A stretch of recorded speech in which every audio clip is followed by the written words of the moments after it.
Pakistan has carried out overnight cross-border strikes in Afghanistan, saying its forces killed 29 militants. Afghan officials, however, say the attacks killed 36 civilians and injured more than 160.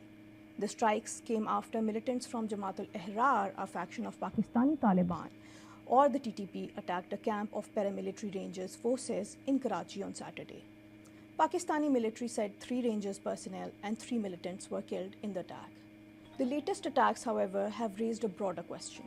Are Pakistan's cross-border strikes becoming the new normal between Islamabad and Kabul, or is there a realistic path to de-escalation? So, if you look at it and see the history of relations between Pakistan and Afghanistan, it's never been actually a warm one, except maybe the time when first time Taliban came into power from 1996 till 2001.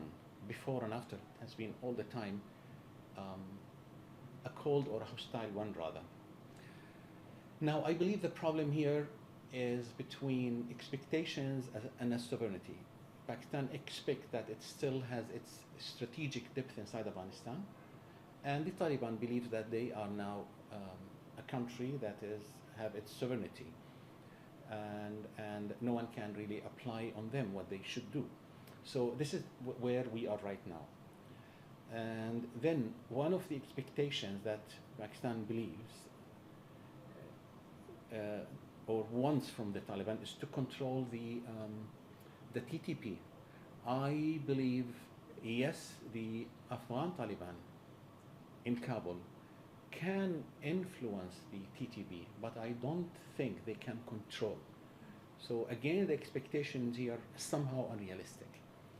Yes, the strikes, military action sends a message, but certainly won't solve this problem. I believe talks the only way to break this cycle. This is not the first time that Pakistan has struck targets across the border. Islamabad has repeatedly accused the Afghan Taliban of allowing TTP fighters to use Afghan territory to launch attacks inside Pakistan, an allegation Kabul denies. The current cycle of cross-border fighting intensified in late 2025 when Pakistan launched airstrikes against alleged militant infrastructure in Afghanistan. Those operations triggered the deadliest clashes between the two countries since Taliban returned to power in 2021. Regional mediators, including Qatar, Turkey, and later Saudi Arabia, attempted to ease tensions, but negotiations eventually collapsed. Now, why has this conflict become so difficult to resolve? I think Pakistan has exhausted all its options. Pakistan took some non-kinetic measures like repatriation of refugees and then closure of borders, suspension of trade ties, and suspension of visa service.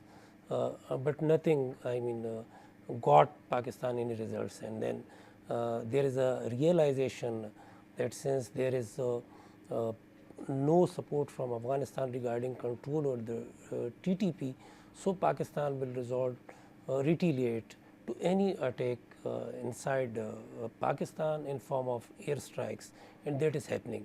There were low-level talks in China recently, but there were no results, and I don't see any productive and result-oriented talks with such an environment.